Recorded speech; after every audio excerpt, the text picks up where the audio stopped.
So this is kind of a similar process as what we've done before about how do you configure the timer for a certain delay, or how do you configure the interrupt to do this particular thing. The same process. I'm gonna get a whole lot more practice with these things because I'm not possible. No, understood. Because this is just kind of breaking down how can you figure out that number yourself instead of just having to like copy and paste from references.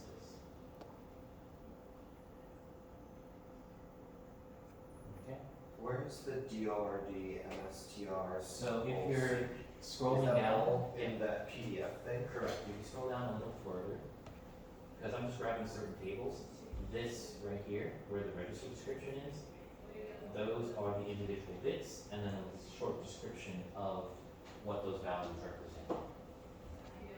So what I mentioned about the data order, the master, it explains those parameters for you as well. Okay, and then this is just based off of the word problem. Correct. So I know SPI mode 2, that's in here, Yeah. but for like the rest of the stuff, how do you know? So for example, it mentioned that we're operating or transmitting with most significant bit first. Right? So there's one of those parameters that deals with the order of the bits being transferred. That one is the DORD. And if you look at it, what are the options for it? It says if it's a 1, then it's going to be doing least significant bit first. If it's a 0, it's going to be doing most significant bit first. So we're just trying to match it to the word problem. And this is on the sheet. Yeah, you scroll up a little bit, right there. It should say data order. It tells you what option for 1 or 0. Will we have access to this in the back in the Mhm. final? Alright. You can also include it on your sheet of notes, or you can write out an example of explaining to yourself how you determine those numbers as well. Is it still going to be one side only? And it'll be both sides. I might actually bump it to 2 pages, just because it's 4 sides in total, just because we're covering so many different topics.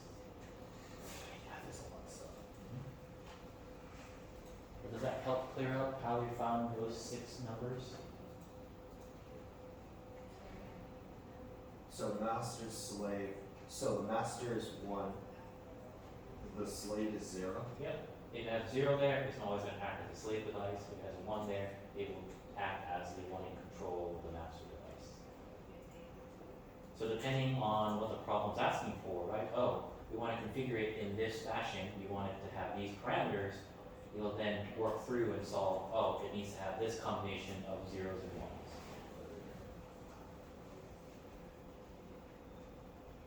All right, and so now for the last part, which is about the transmission rate, this is the one where it can be provided in a couple different ways, but the main thing to recognize is that megahertz and megabits are pretty similar. It's just different ways of expressing it.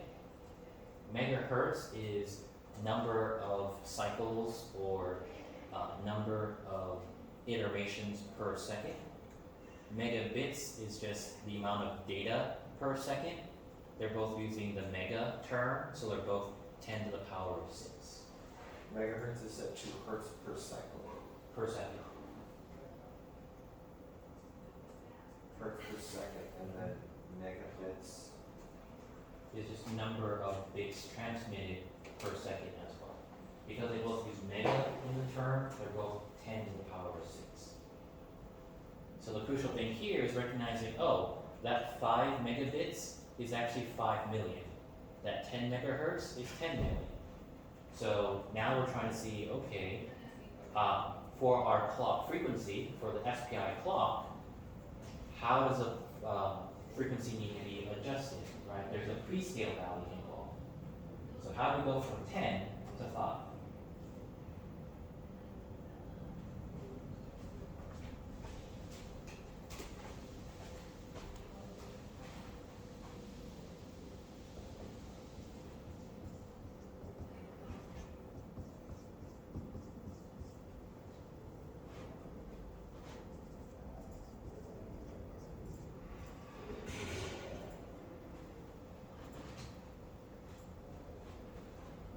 So how much would we need to divide by? Divide by 1, divide by 4, divide by 16.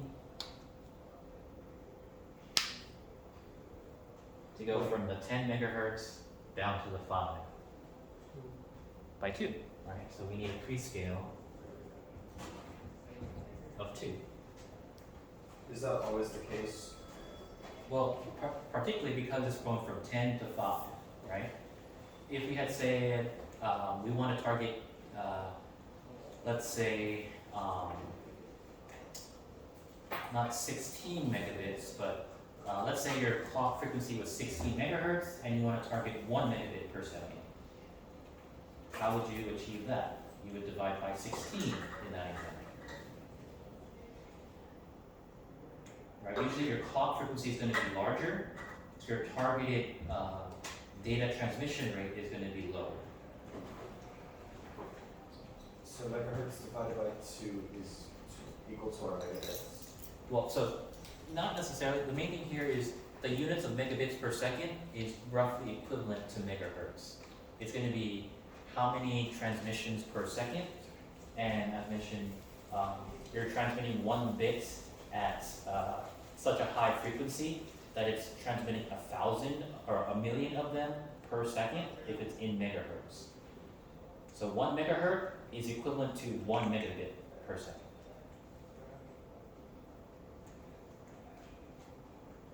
And so that's why here it's pretty straightforward. Oh, we just need to divide by 2 to go from 10 down to 5. And the specific table that will assist here with that prescale is the one right here for your oscillator frequency. So there are 3 bits that are involved, and we have those 8 options for that prescale that you use. So you have 1, or if you don't even have 1, it's minimum 2, 4, 8, 16, 32, 64, 128. You will notice that 64 is occurring twice, and that's mainly because of the doubling factor.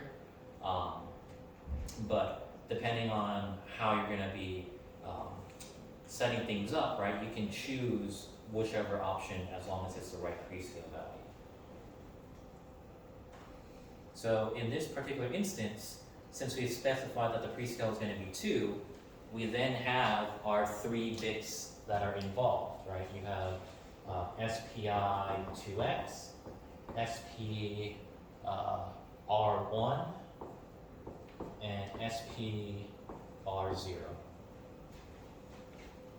So what are the values for those? It's going to end up being 1, 0, 0 for that division of 2.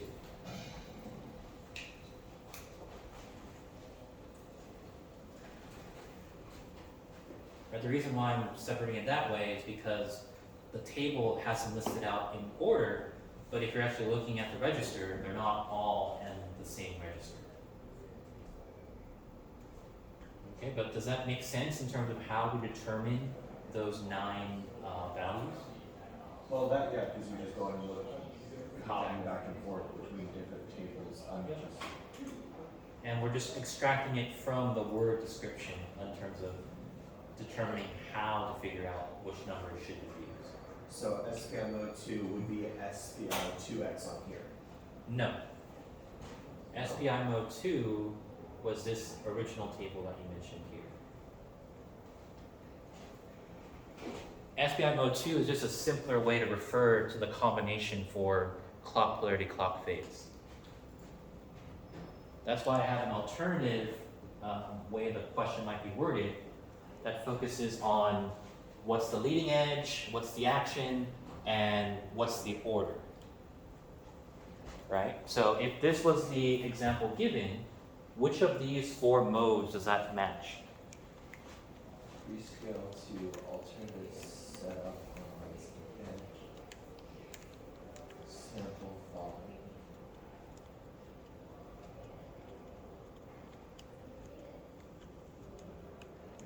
So if you're not told that it's mode 0, mode 2, etc., you're told that the leading edge, you're going to do a setup. On the trailing edge, you're going to do a sample.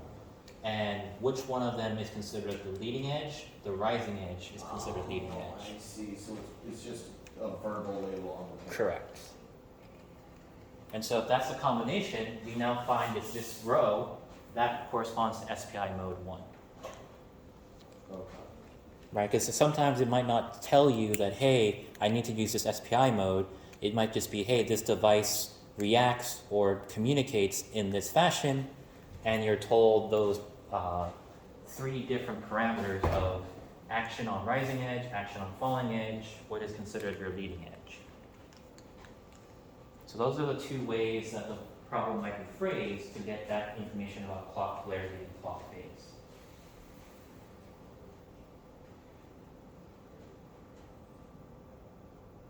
And then all that gets combined into that SPCR register. So now we have the 8 bits that we need, so now we know what the value is, just write that out in binary. What register does that go to? SPCR. In this particular first example, you do also need to modify SPSR, because that is where your SPI2X bit resides. It's just a single number. It's a separate extra step, but I do want to clarify that if you ever have to deal with that. The other 5 bits are empty, right? There's no description of what purpose they have, but the other 2 bits are related to the actual operation of SPI. Those are your interrupt flags when SPI is done transmitting, as well as if there's an error or write collision.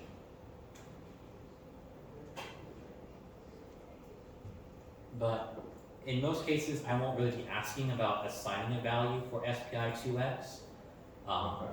You still just want to make sure you're looking through the table correctly for the prescale that you're targeting. Okay?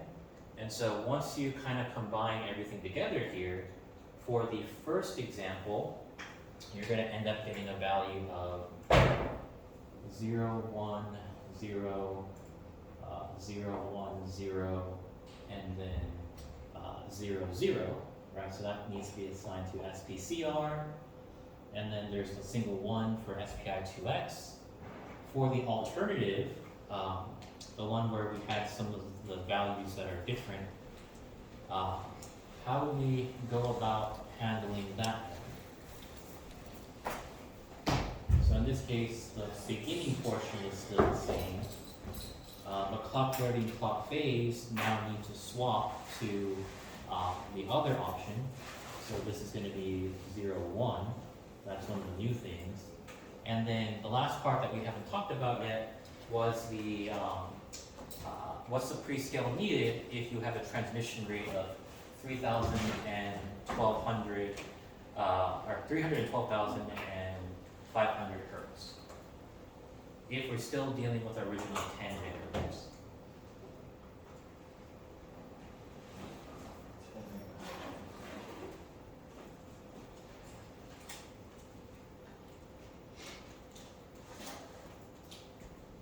So the crucial thing here is we've got those 7 possible prescale values. The main thing is one of those will need to tie into the appropriate choice for how you divide by. Which requires the SCP Correct, yeah, it's going to be one of those 8 combinations overall. So would it be 2 this time? No, because 2 gave us to 5 megahertz. Would it be 4 or 8 then? You can give it a try, right? So what is 10 megahertz divided by 4?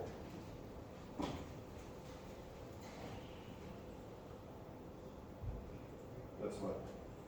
10 million? Yep.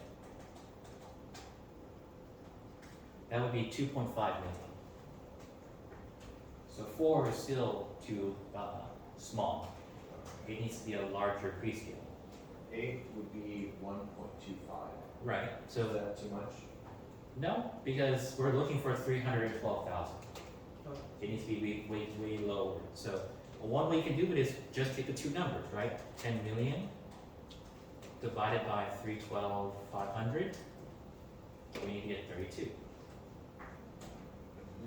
So most of my problems are going to be set up where there is a valid prescale value. You're not trying to round up or get to the next approximate one. It's going to be exactly, you have to divide by this number. See, I was having issues finding prescale values or just identifying them on the midterm, so. Yeah, for timers, we can kind of approximate it, so we would round up or round down. But here, it's a fixed number, this is how quickly it's going to repeat, so that's where it should go. Do you need office hours or Larry? Yeah, I can send him.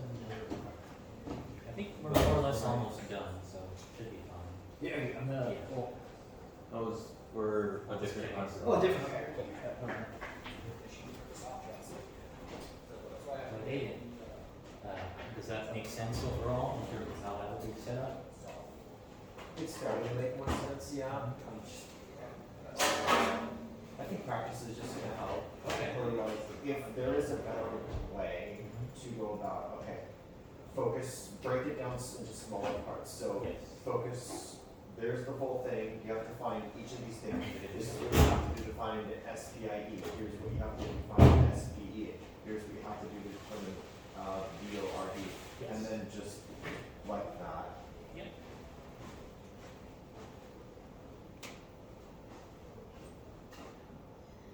Would it be possible to get another problem in more of that format? Yeah, I can break it down into individual pieces and then help tie it in that way as well. Okay. Thank you. So just to kind of finish this up, since we figured out the divisor has to be 32, then we have the seventh row there.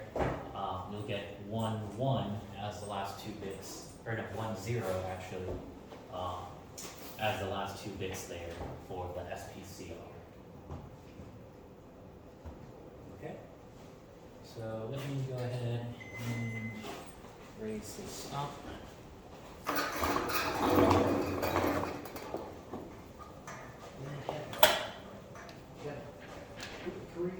For Schultz or?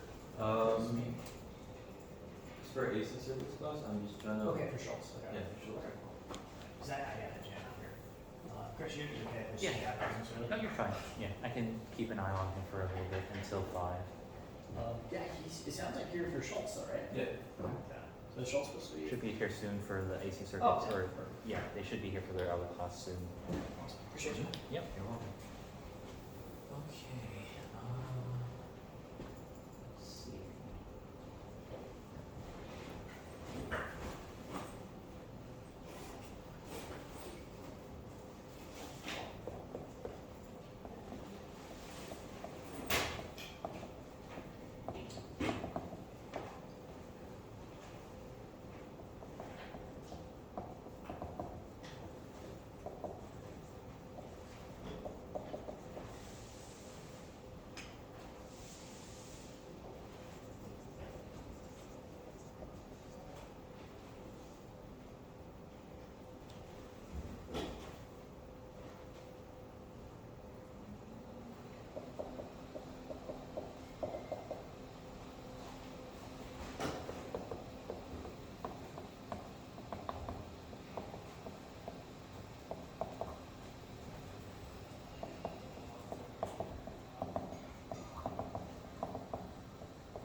everything is more clearly labeled or clearly identified. So in a similar fashion, you are asked to configure a device to act as the master, and it will transmit the least significant bit first. You're told that the leading edge of the clock is going to be the falling edge, and that it must set up the data before sampling. Lastly, your desired clock frequency is going to be 2.5 megahertz, while the system clock frequency is 10 megahertz. So I just kind of highlighted the term you're kind of looking for and how that relates to the corresponding bits, as well as the actual phrasing for that bit name. So here, as mentioned, right, the master, if it's mentioning master or slave, that's going to focus on that particular bit. For your data order, or DORD, you're technically looking for least significant or most significant in some form, and that will tell you what number is required there. If there's some mention about leading edge, that implies your clock polarity, or CPOL. And then for the action, like setting up or sampling, that will give you your clock phase, or CPHA. The alternative there is if it's directly provided as you're doing SPI mode 1, SPI mode 0. For your clock frequency bits, or your prescale, that's all related to clock frequency, or data transmission, or data rate. Those are all kind of similar terms because megabits per second is equivalent to megahertz. But if it's expressed in hertz, they are not the same because one is the regular scale, the other one is times 10 to the power of 6. So you need to keep those two in mind. But you'll never have a situation where your desired frequency is higher than your current system clock. It's always going to be reducing down. And then the last two that are implied or omitted, they're not directly mentioned in the problem. You have two bits that you can figure out right away, SPIE and SPE. So in this problem, if I mention, oh, the SPI interrupt will be enabled, you should be able to figure out what the value is. If the SPI interrupt is not mentioned at all, then the interrupt is not turned on. And then lastly, SPE, if you're trying to use a system, that always has to be a 1. If that is ever 0, any of your configuration attempts are invalid because it's not turned on. So those two are listed, but you will usually be able to determine their number right away. You don't need to reference the word problem to figure out that number. Okay, and so yeah, hopefully that kind of helps lay it out a little bit more in sequential order. And as mentioned, if you're looking at the SPCR register, you can kind of go from left to right as you're trying to fill them out.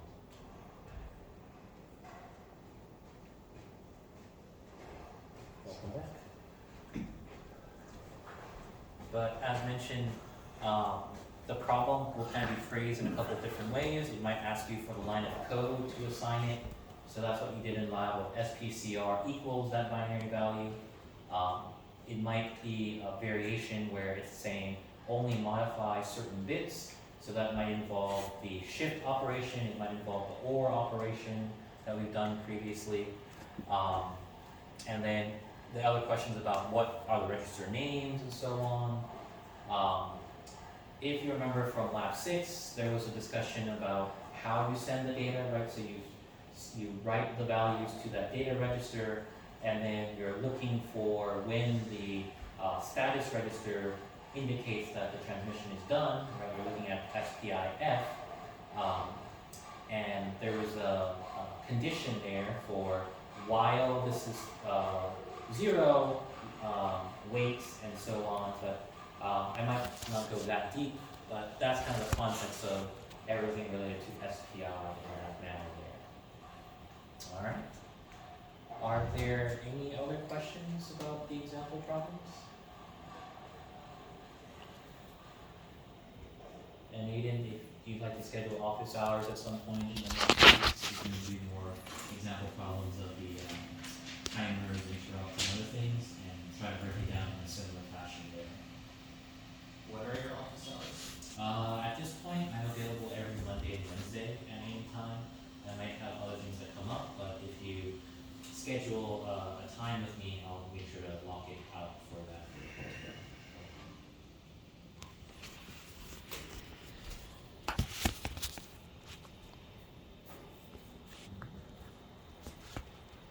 Can you do a little brief lesson on that one from when I missed? For SPI? Yeah. No, like last week, remember? Well, I was out both days. Or last the week prior? The week prior was about this as well. Oh, is it? Yeah.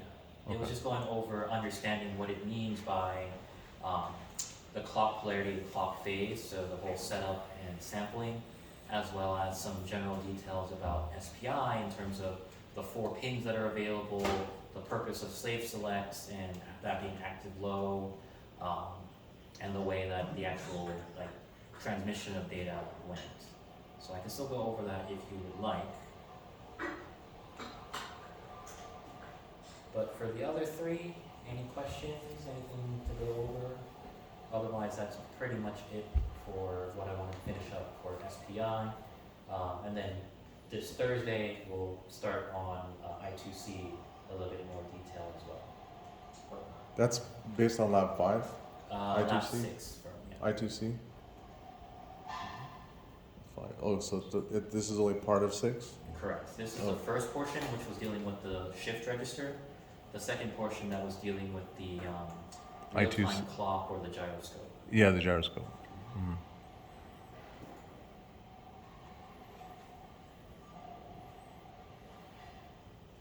For the final, Yes? can you mention what we should be preparing for? Yeah, so I did just post the final study guide. Oh, you did? Yeah, I sent it to Aiden and Jason because they asked for it early, but then I completely forgot to post it. It's now posted on the week 15 module, Okay. and it's pretty much a summary of all the major topics that have been covered since. I know we haven't really done too much since the midterm, since we did jump ahead a little bit and talk about interrupts and timers a little bit more in depth. But adding on SPI and I2C as kind of the final 2 topics, and then there's some sample questions listed there as well. Thank you. And I know. If you're posting it early, it's gonna be an ass kicker, huh? No, it's not. It's like, get ready. Yeah, just kind of helping get more practice in. But for Jason and Bill, Wade was mentioning that he was planning on having the design project presentations possibly happening next Thursday. Yeah. So just making sure to confirm that so that you're aware of that as well. But Yeah. the project Thanks. report is still going to be due on the last day of class when we have that final exam. Okay. All right. So beyond that, feel free to keep working on the project, or if you have any other questions, let's say from the final study guide or anything like that, we can go over some things there. Otherwise, about 15 minutes left, and if Bill, you wanted to go over anything, just let me know. The SPI from 2 weeks ago, was that a light version It of what you just It covered has now? quite a few things to go over. I can at least get started on some of it, but Okay. I don't think I'll be able to finish in the 15 minutes. Sure. Whatever you can do. Sounds good.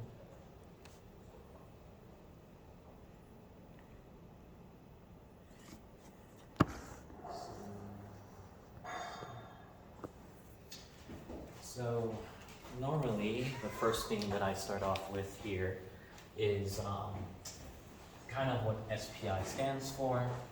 So you've kind of seen a few of the terms. SPI is for the serial peripheral interface. A lot of times it's referred to as a communication protocol.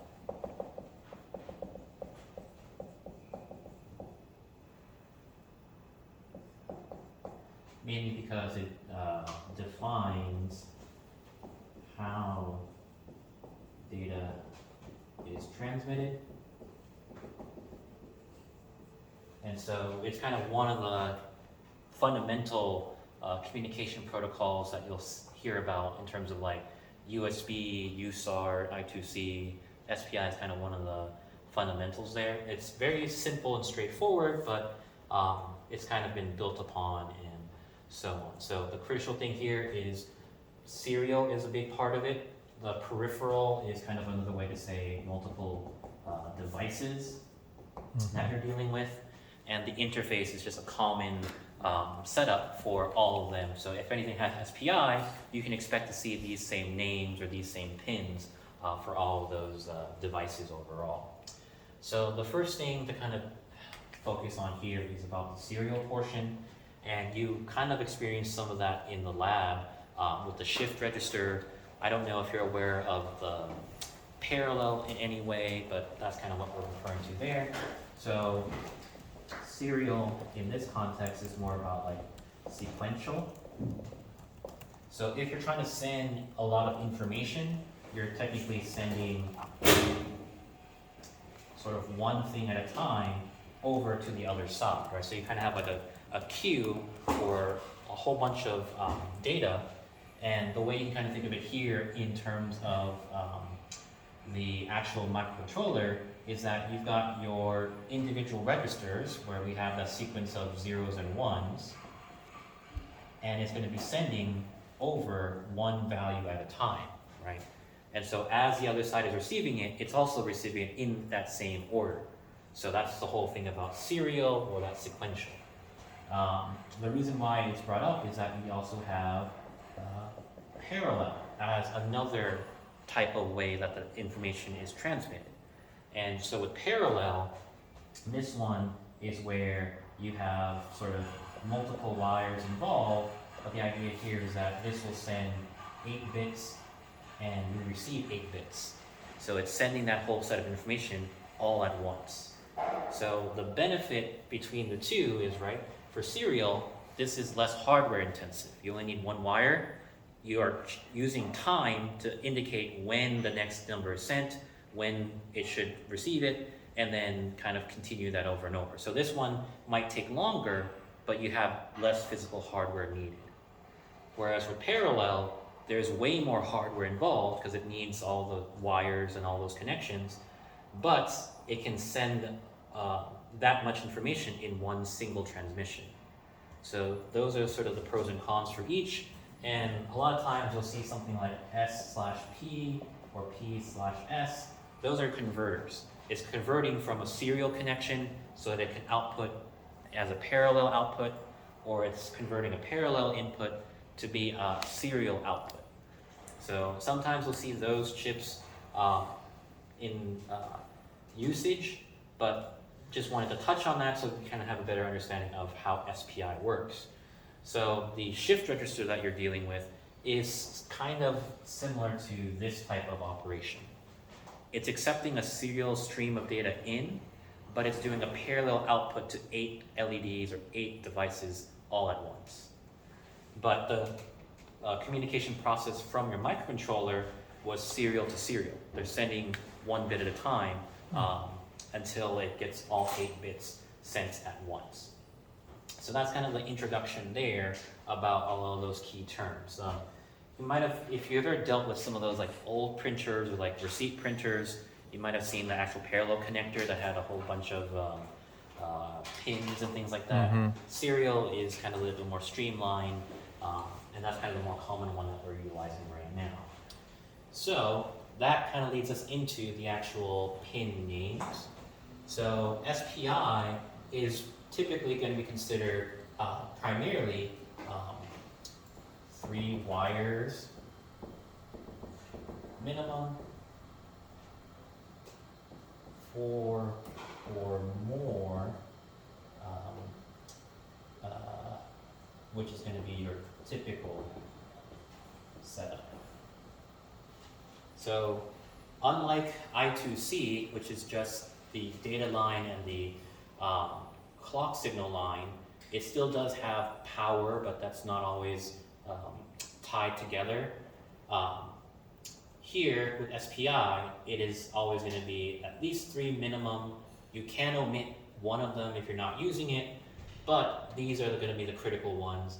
And the other difference here is that it can actually increase to a larger amount depending on how you're trying to control things.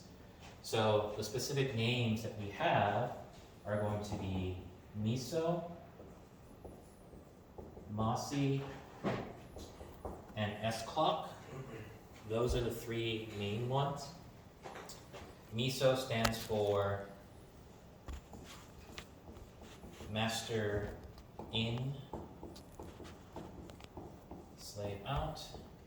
Mosi stands for master out, slave in, and s-clock is just the SPI clock signal. So those are the three pin names that you'll always see for SPI. A lot of times they will be designated to specific pins. So if you're looking at the Arduino pinout, you'll see these on, I think, like pin 8, pin 10, pin 13. So those have a fixed location for that whole system. You cannot arbitrarily assign them to a certain pin. But the crucial thing here is the name is very descriptive.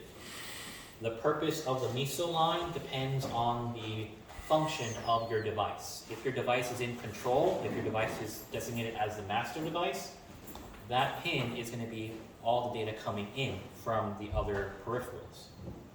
If your device is the master, MOSI is data being sent out to those other devices. And so there's no like crossing of the wires. The MISO pin goes to the MISO pin of the other device. MOSI goes to the MOSI of the other device, and so on. Have a good day. So you don't have to worry about like crossing them over or the MISO, the master going to the MOSI, the slave. It's a direct one-to-one. Now the fourth extra wire is referred to as the slave select. And sometimes you'll see it represented as SS with a bar. So this is optional if you do not have more than one device. Because the crucial thing here is this is mandatory as long as you're trying to talk to multiple different devices. If they're all reacting at the same time, you might only need one of these. But if, let's say, you have 3 other devices that all need to be differentiated from in terms of, hey, I'm talking to device 1, then I'm talking to device 2, then I'm talking to device 3, you would need 3 separate slave select lines. So you might have SS1, SS2, SS3, and these are all separately defined in the actual connections.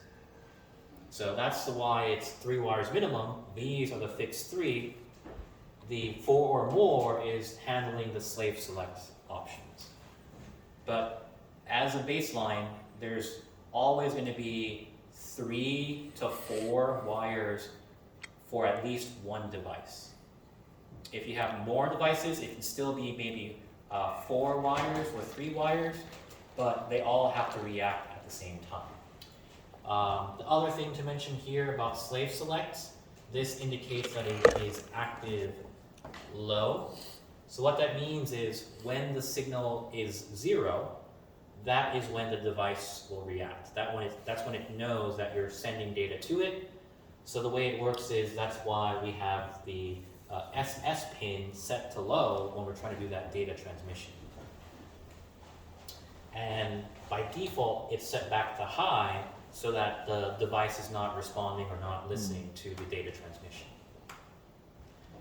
And so those were kind of the key points there in terms of the names, the pins involved, and then sort of the general setup. I think we're pretty close to time, right? Or still got a few more minutes. But the next portion that involves showing the registers and sort of the timing for each bit being sent over in terms of like least significant bit or most significant bit, that's going to start tying into the register configuration and the data sheet stuff. Yeah. I was going to ask about that on the side. Mm-hmm. Is that what you're talking about? Correct. Figuring out what the values would be to set it up to act in that way. So look up SPI, research SPI, the topic in general, right? Oh, I mean, we kind of discussed most of it here. Slave select. Correct, yeah. And then, as mentioned, I can finish up with you next time as well in terms of a little bit more about how the slave select process works, how it relates to the clock clarity, clock phase configurations, and then tie it back to the lab. Because in the lab, you just were told, hey, here's all the things we're trying to configure this for, put this number in that control register. So the next topic from this that you just finished would be all that over there? Correct. So how do we translate from the word problem or translate from the application you're trying to implement into the actual binary that you use in the code? Okay. And then the other part that I'll be going over is the actual transmission process. So going over the actual sequence of events. So, oh, I put data into the data register that initiates the data transmission. We need to wait until all 8 bits are sent over. That's when the interrupt flag becomes 1.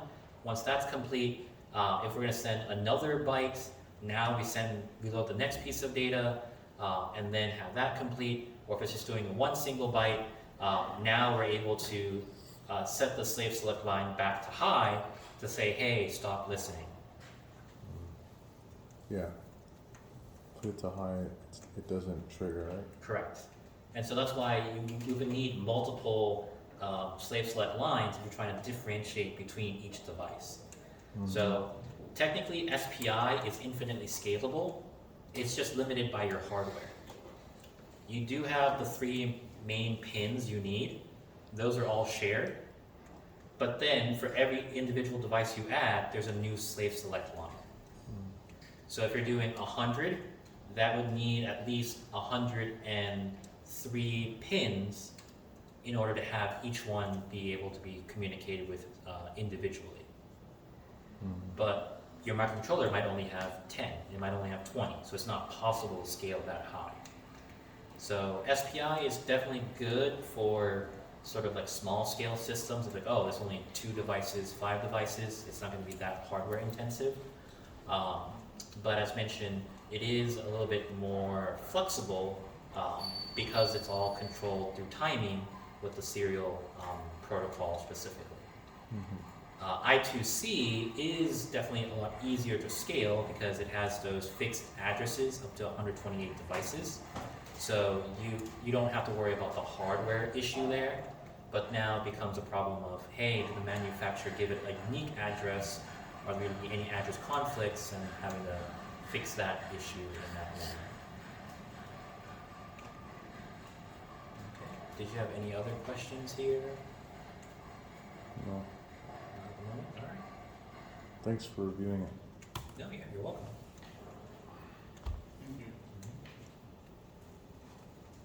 Will you be here Thursday? Yes. Okay. Thank you. You're welcome.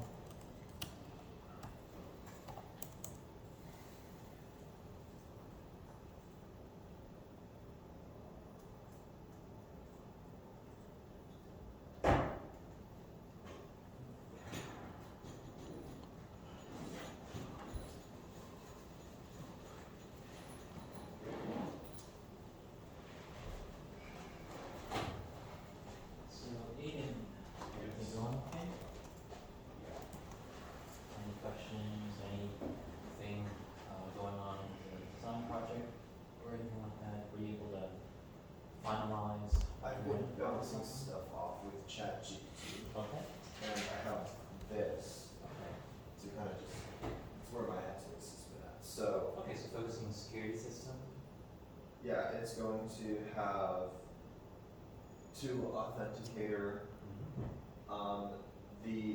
There was no way to trigger a false signal Right. from the RFID. So it's just going to be encoded to where you do the RFID and then It's you gonna put in give the access code. or not. You don't put in the code correctly, this will shift from mode 3 into mode 4. If any sensor is tripped, that during mode 2, it will send this into the security mode.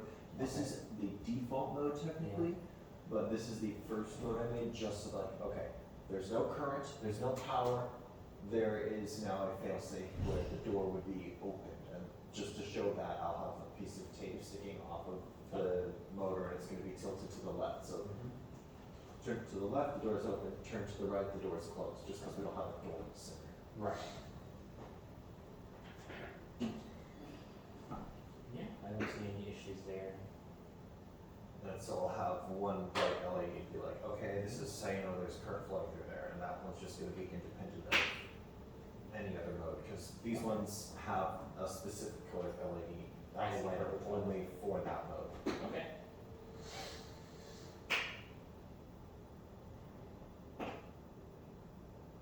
And then when it's in, and I don't know how I'm doing this yet, but each mode will have a specific set of inputs except for mode 1. Right. So mode 2, these are the sensors, Yes. and the output would be the motor reaction. Mhm. Mode 3, you're only gonna have the RFID and the membrane keypad thing. Mode 4, you're just using the keypad, you put in the override code. It's not going to reset this back to standard. Right. It's just gonna shut down the lockdown portion, Mhm. and it's gonna go back to security. Okay. Because according to ChatGPT, this is like what separates like a full-on override versus just shut down the alarm, but you still have to put in the authenticator code. Right, so I can understand, because the idea is, the standard operation is, hey, we're not at, high alert, but any of the sensors can trip it. Once you've gone to high alert mode, we don't care if any of the sensors trip again. It's that, hey, we should be, trying to do something or trying to check something, and it'll continue to be in alarm state.